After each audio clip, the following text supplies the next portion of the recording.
เอาบอลช่วงบอลในก็ใช้การในดูชุดเอานำหนาพระข้างปัจจุบันจากที่พี่น้องเข้าดีเดินทางมาจากทั้งไกลทั้งไกลโบราณด่วนนอกจากติดต่อมาดอนจุงเพื่อส่งลงวิญญาณของแม่โสมไทยอ่อนไทยเดียนอกสุดโตร่วมตะวันตันตาเราไปยินกันว่าขอเตือนเด้ออย่างที่พี่น้องเข้า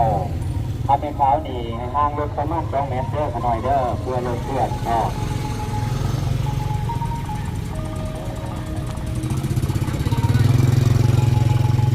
หลังจากเดี๋ยวรถเพื่อนได้ขน่อยกันได้ไปได้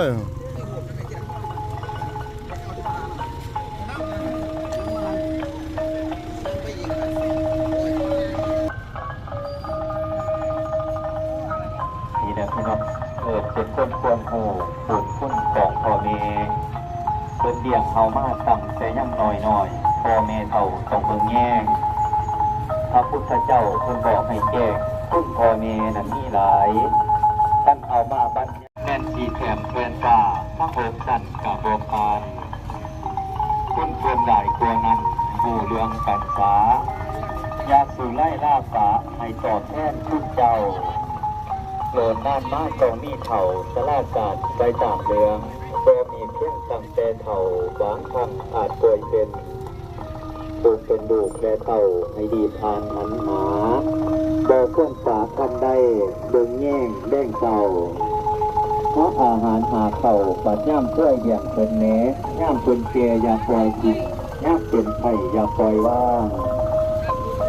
แบบอื่นให้ตีว่าจะเพิ่มอีกเติมบุญ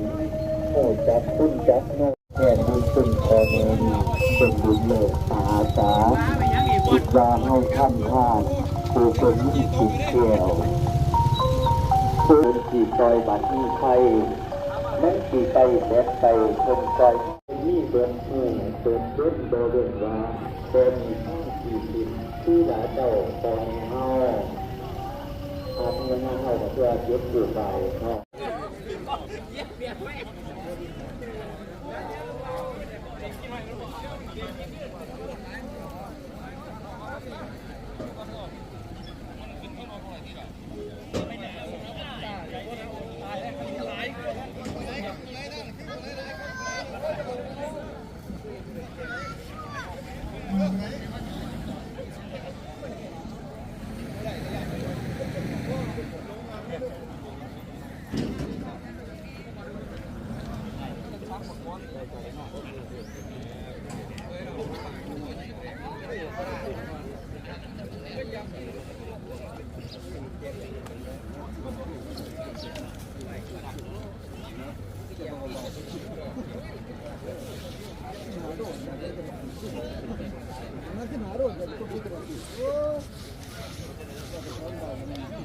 ค่อยๆเด้อพี่น้องเด้อ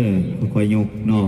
เอาครึ่งน้ำพี่น้องครึ่งน้ำเอาระวังมือน้ำพี่น้องระวังมือน้ำเด้อ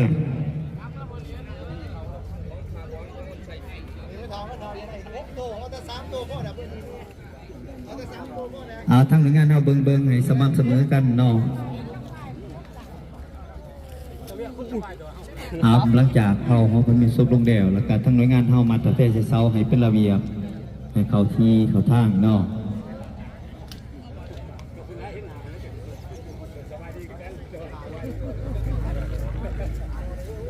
เครื่องของเพิ่นได้รถเอาลงมาเบิดแล้วพี่น้องเด้อซอยกันอีกเนี่ยตัวนึงเป็นถูกเป็นเทียนเครื่องของเนาะ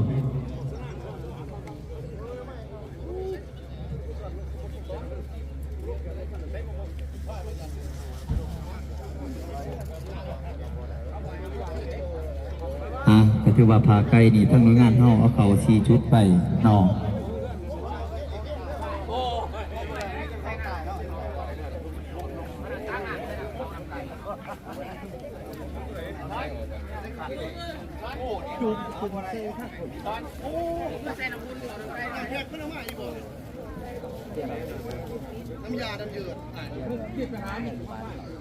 พวงมาลานี่เอามาไว้ทั้งหน้าก็ได้พวงมาลาที่เรื่อง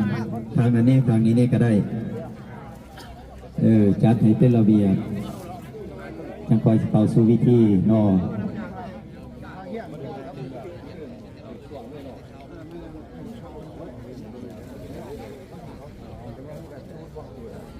เ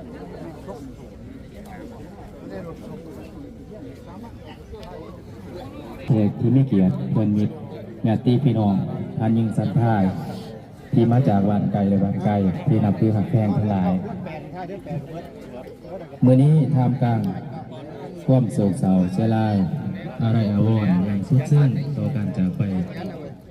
อย่างบ่มีวันวนกลับคืนอีกแล้วพระองค์สหายนางสมใจอ่อนเสวียง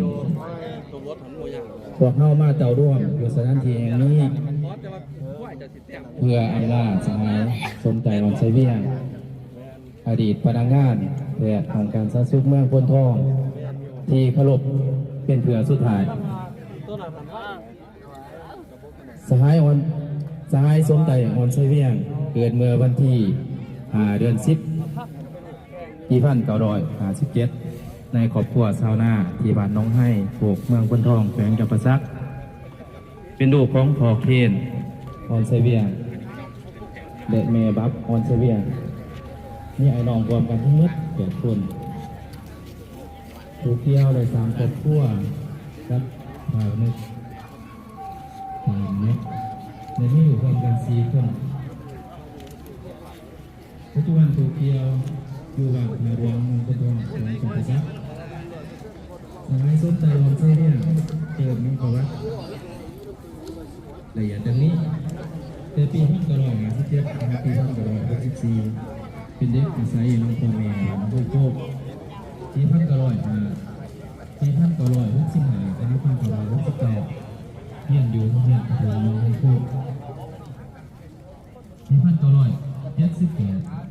ได้รับข้อสอบอยู่โรงเรียนเดียงเด็กบางคนทองปี1979 ในไปเยี่ยมพยาบาล3 เดือนในไรมาสวยพยาบาลสายส้มไตออนเสวียงนะครับนโยบาย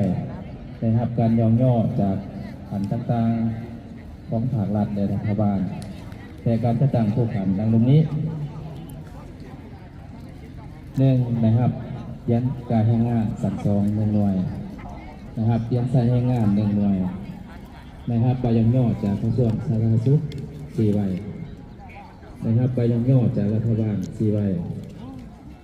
นะครับการยองย่อจากการแท้ง5 ใบนะครับการยองย่อจากองค์การจัดตั้งสาพันธ์เป็นยิง5 ใบนะครับการยองย่อจากทางเจ้าเมืองพนทอง5 ใบบรรณาทานบรรณาสหายเพื่อนมิตรญาติพี่น้องที่หักแพงทั้งหลายสหายสมใจอ่อนเสวียงมีอาการเจ็บป่วยเมื่อเกิดอุบัติเหตุในทางวันที่2 เดือน 6 2026ญาติพี่น้องในพนักงานแพทย์หมอและให้การดูแลเบื้องแย่ง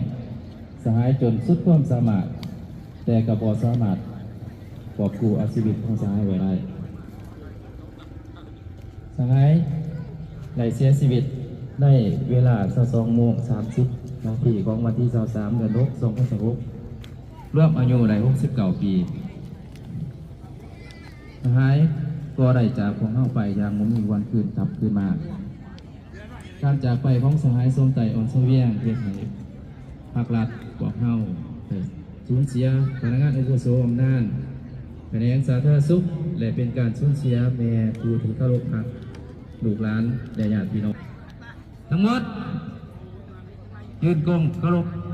กลมหัวไหวอะไร3 นาทีฝากภายสุดนี้ในการจัดตั้งได้รับการและครอบครัวขอแสดงความขอบใจนำบรรดาทานบรรดาสหายการนำแต่ละขันแต่ญาติพี่น้องบ้านไก่ที่ได้เสียสละอันมีคุณค่ามาร่วมในงานชาปนกิจศพของสหายสมใจอ่อนเสวียงขอให้บรรดาทานบรรดาสหายจงมีแต่ความผาสุกกลับบ้านโดยความสวัสดิภาพปลอดภัยเจ้าเวลาต่อไปขอมอบให้ทางเป็นพิธีทางศาสนาเจ้าขอขอบใจ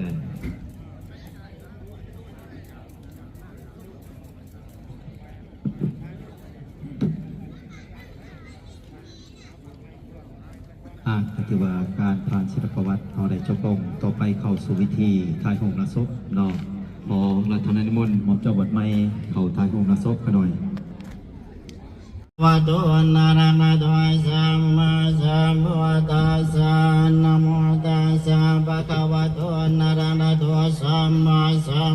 ตัสสะนะโมตัวนารานาตัวจัมมาสัมพุทธัสสะนะนิจัมปัสสังขาราอุปัตตวายาตมิโนตัวปัสสิตวานิโรสันติเตสังอุปัสสมสุโขนะนิจัมปัสสังขาราอุปัตวาปัสสิตวานิโรสันติเตสังอุปัสสมสุโขนะนิจัมปัสสังขาราอุปัตตวายาตมิโนตัวปัสสิตวานิโรสันติเตสังทุกคนอยากทำเพื่อสัพเพสัตตมาลาเตจามาเรสุจามาเรสาเรตาเทวะหังวะลิสาเมนาติเมเหตังตัสสะโยนายันจักโพตากินาตินาสังฆเมสุปาติติตาติสัตนาโสภกัมปติโสยติธรรมจายานิตัสสิตุเปตานาปุชะคตาอุราลาภลังกาภิปุณณมานุปาตินันตุมหิปุญญาภาสุตังนาภคัตติ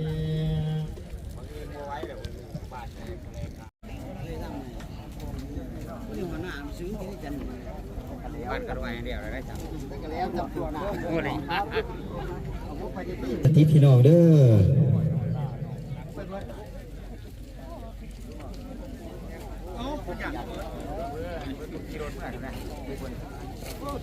ก็เทว่าเนาะก็เทว่าสิขอแจ้งข่าวข่าวเตือนถึงวันตั้งบุญกุศลรายละเอียดหลังต่อไปนี้เนาะวันตั้งบุญก็ถือว่าตรงกับวันเสาร์ที่27เดือน6 2016เป็นมื้อและการร่วมทุกเจ้าภาพเนาะ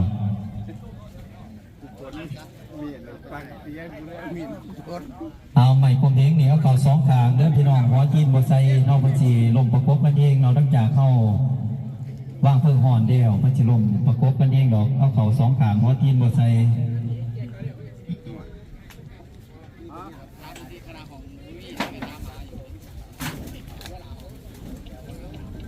นี่แหละพี่น้องเอ่ยเพิ่นว่าท่วมดื้อแดงขาดเพลงต้องสมบูรณ์ประเพณีทำบุญพ่อแม่เฮาบ่เคยถิ่ม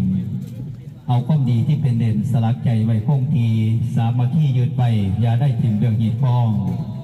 ทุกยากหายเฮาเพิ่งกันทุกคนแม่นสิรวยหรือจนให้เพิ่งพากันไว้คือดังเพื่อข้าเก่งอย่าเห็นอย่าได้เกบัดเพื่อไปหอดน้ำเพื่อสิได้เกเกียนเพิ่นว่าเฮาทำบุญมือนี้น้ำได้ดราม่าสิบ่น่ะน้ำ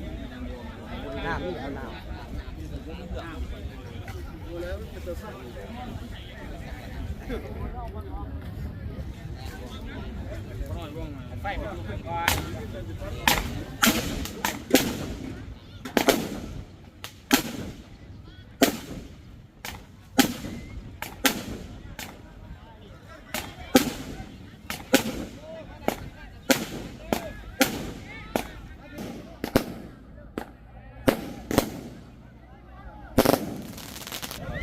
ว่าแล้วลูกว่าแล้ว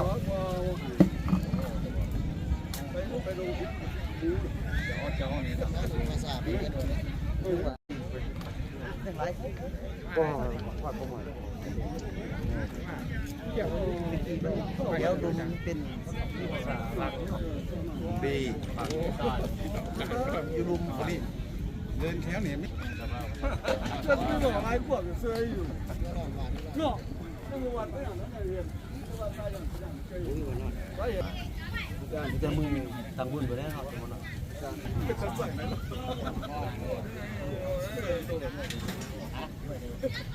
้างน้ำมันแดดโอ้โหอะไรไม่ใช่เอาให้ไม่หนอกเขาบอกอาจารย์ลุงยังวะ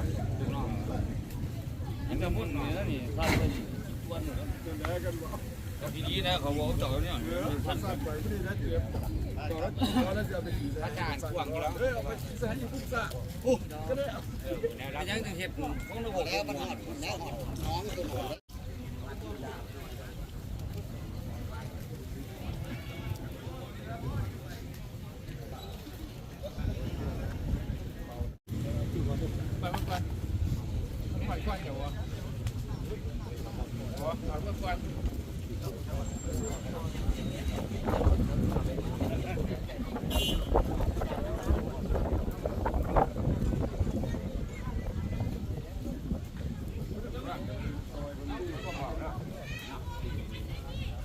ได้ยินนักข่าวอยู่